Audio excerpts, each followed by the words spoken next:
እግዚአብሔር ስኬትና መከናወንን ሊሰጠን ሲል እነዚህ 3 ነገሮችን ማድረግ እንጀምራለን። መልእክቱን ከመጀመራችሁ በፊት ከ20 ጊዜ በላይ ኮፒ ሊንክ፣ ሼር፣ ላይክ አድርጉ።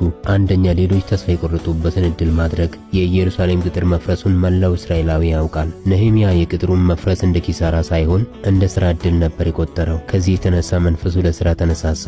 እናም ሌሎች እስራኤላውያን ያልደፈሩትን ሥራ ለመስራት ተነሳ።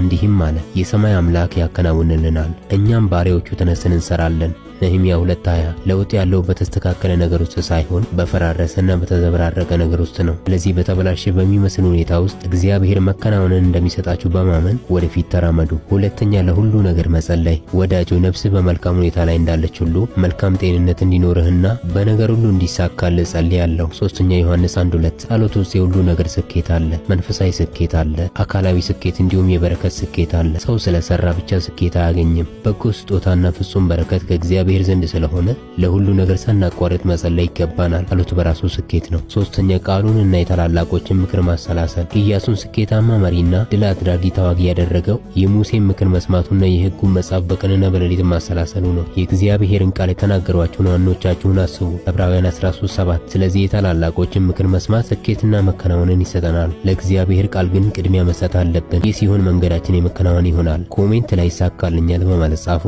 ብሩካን ናችሁ።